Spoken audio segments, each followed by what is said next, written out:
Hi, my name's Jim James and welcome to the Speak PR podcast. I'm an entrepreneur who's been running his own company since 1995, including an agency called EASTWEST PR. And on this podcast, I like to share ideas and insights that I think can help individuals and companies that are owner-operated how to get noticed. Now, speaking of getting noticed, this morning I noticed that Apple has just released 13.5 update for my phone, which includes access to the passcode field on devices with Face ID. So it works when you're wearing a mask, but it also introduces the exposure notification app to support the COVID-19 contact tracing. So it's official. Face masks are here to stay as far as Apple's concerned, and tracking apps which will complement health apps and trackers are also on their way.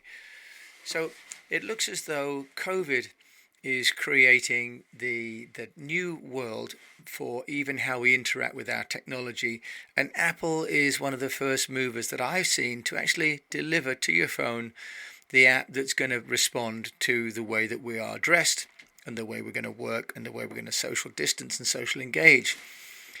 Now, it's a good thing that Apple have done this because they are ahead of the game to what Kantar has recently said in their research, which is that 75% of all people surveyed would like to know how brands are reacting to the current pandemic.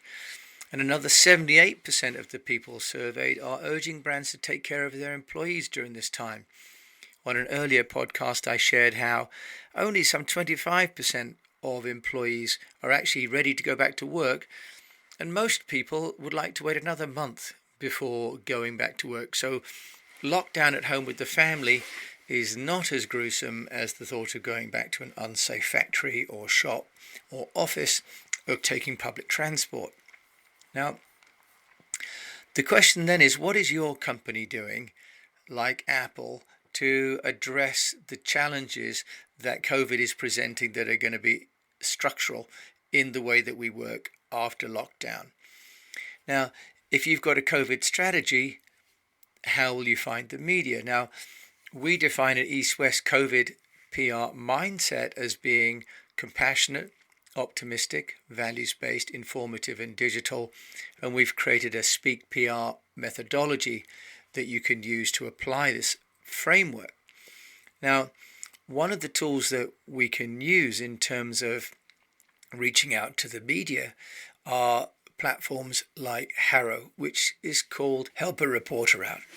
And this was originally started by Carners and then was bought by Cision. And Luke O'Connor and I were talking, and Luke is the very helpful relationship manager at Cision. And he was explaining to me how there are some 800,000 people around the world using Haro. And what happens is I just subscribe to, you get a list of all the stories that the journalists are working on that they are looking for experts and input to. So this is really plugging into the veins of the journalists or into the minds of them. So the Cision guys have done a wonderful job in creating a channel for us directly into the media, but also what they've done is to create a recent report. It's called the State of the Media 2020. In fact, originally it was 2019, and they sent out an update list of questions to the journalists, and they had over 1,100 journalists from around the world responding, including America, France, Canada, Finland, Germany, Brazil, China, Korea, Vietnam, Indonesia, Malaysia, Singapore. So a pretty comprehensive report, really, in terms of what the media are looking for. Now, interestingly enough, this report, which I've had the benefit of reading, but it is available online for free, and we'll also put it on our website too, so it's easy to find, shows that the journalists' top line are increasingly strapped for time. They say it's not so much the impact of AI that they're worried about, it's just the volume of stories that they're getting. Over 50% of them are getting over 50 stories a week, 50 pictures a week are sent to their inboxes.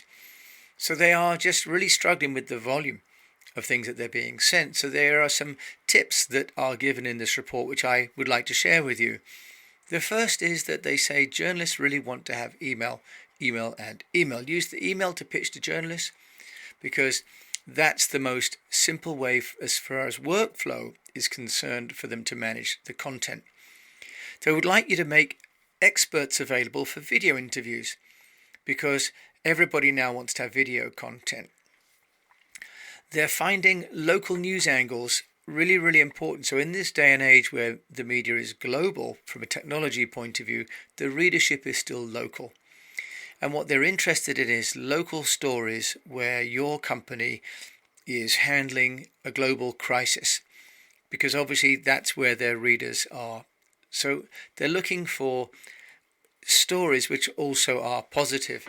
I'm happy about this because I had framed this idea of COVID to include optimistic, and in this report their fourth item is, as one journalist says, we could all use a little positivity in this crisis. So being optimistic is the fourth response that they have given. And the final one is to be patient. So they must now start to think about how many stories these journalists have got to manage, and so therefore the stories that you do give them really need to be researched. A key point that they give is that really not all media are the same, so why would you send them all the same press release? And I know from experience that clients would like to distribute their press release far and wide with the same information, and preferably as long as it can be, with input from everybody from the sales manager to the technical manager to the PR manager to the legal department and so on. And by the time this press release comes back, it's normally pretty woolly and pretty toothless and has lost all of its edge. When we recently issued a press release on behalf of Rosti, I worked with the management team in Malaysia and the UK, and we really got down to the heart of how 3D digital printing could enable companies to prototype medical devices within 72 hours to help COVID response. And we got over 90 pieces of coverage as a result. So the journalists are filing up to 10 stories a week, according to this survey by Cision. So they're getting over 50 pitches and they're filing 10. So they're just taking 20%, of course, on that number. But imagine if each story is 500 to 1,000 words, just how busy. They're probably filing 2 stories a day, to give you an idea of the workload of these journalists. 36% of them still like press releases the most. 11% like to talk to an agency, and 2.4% visit the company blog. So they are saying that the most trustworthy source of the company news is the spokesperson. So what we're seeing here is that they like to get a release to their email accounts because that's the easiest for them to process, and they would like you to put your point in the first 5 words and skip all the blandishments, as one journalist said. Monday is the favourite day by over 37% of the journalists. So they'd like to get the pitch at the beginning of the week so they can plan their week, which isn't dissimilar to the rest of us, really. Now, interestingly, over 45% said that press releases could be more effective if they had the information relevant to their target audience. So this is key, really. So we're often asked to send press releases that are generic on the grounds that they think clients think that press releases are standard. Well, of course, from the client's perspective, it's the same news. But as we put in our Speak PR, which is the P is for personalize, each media outlet has got its own readership. Otherwise, they wouldn't be able to differentiate themselves. So think of the journalists as filters and finders of good stories. And those stories need to be tailored for each individual media. So we try and find a common ground between not taking the time to tailor each individual press release, but at the same time to make it so that it's accessible and relevant to the individual media outlet. So the media are time-strapped and they're receiving information which isn't always relevant to them, and so they're taking 20% at best of the press releases, but other respondents showed that it's possibly closer to 1% of all press releases actually become a story. So the optimal strategy then is looking like sending a well-crafted press release on a Monday with the first 5 words being specifically directed at the journalist and that publication, and what does it mean for the readers. Help the journalist to understand why this is important to their readers, because that's the job that the journalist is doing. Over the years, I've done a lot of media training with clients, and the understanding has often been, especially with salesmen, that they have a media interview and they try and convince the journalist to buy the product. They end up in a sort of a sales or a technical presentation to a journalist. And what I always remind people is that the journalist is an intermediary. It's an obvious thing to say, and people understand that academically or intellectually, but what they then do is they say, I understand, but then they don't modify the language that they use in order to mean that the journalist can understand what is being said. Now, some journalists in trade press do have domain expertise, but we've noticed over the last 20 odd years that the number of journalists that have survived later on into life as journalists has dwindled. So the old days when the journalist would know more than the spokesperson are pretty much gone, although in China the journalist will still research very heavily before attending a press interview. So one has to be wary of that.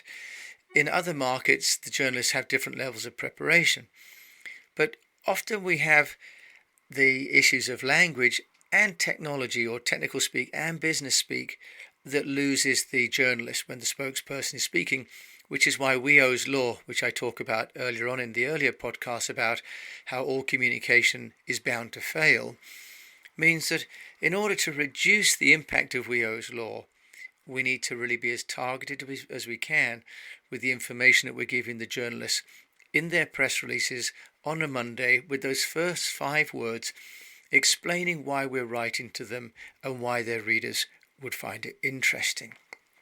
Now, Decision Report is fantastic, and the Haro, which you can sign up to, and I'll put the link in the podcast show notes, is a great way to start to receive leads. In Asia, there's a group called Telemedia, with a group led by Matthew Law and team, which have done a brilliant job in creating a database, especially in Australia and Asia. And so there are a few of these databases, not so many, that are available. Some are free and some on subscription, and some are on freemium models, that as business people, as business managers, you can subscribe to and start to get an idea of what the media wants to write about. Now, the journalists, as we know, are looking for COVID-ready stories. They're looking, though, also for non-COVID directed stories, but with an overlay of what COVID is meaning for that particular story, that particular company.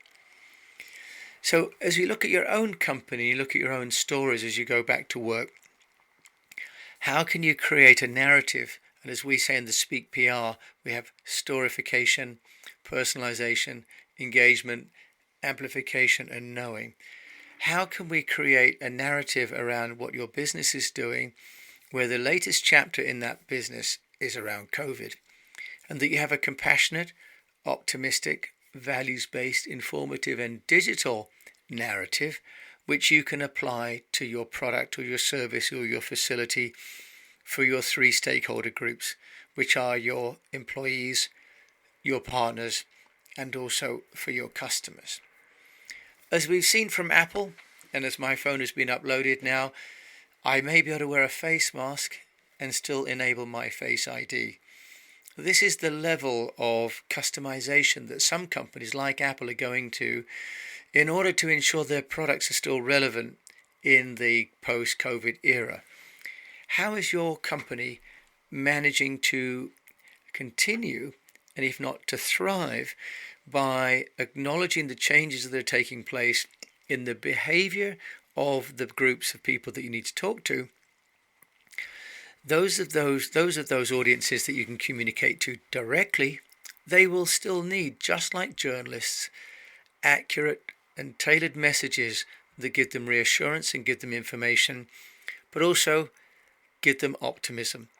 A big part of the role of leaders right now is to create a sense of hope and a sense of optimism, because we're all going to get through this. We're all going to get through it in different ways. So as we look at the forward, I'm delighted that I've invested in Apple, for example, and that will gain my loyalty and continued loyalty of my family. How is your company creating, if you like, a new iteration? Apple calls it iOS 13.5. What will your new iOS look like? And once you've defined that, how will you use press releases to send to your target media to help them to spread your message out to your audience groups? Thank you so much for letting me share with you some insights that I've gained from 25 years of running PR for clients and building my own businesses in Asia and Europe. And these articles and reports will be made available on our website, eastwestpr.com. Thank you for listening. I pray that your company is profitable, that your family enjoys good health, and that you keep on communicating.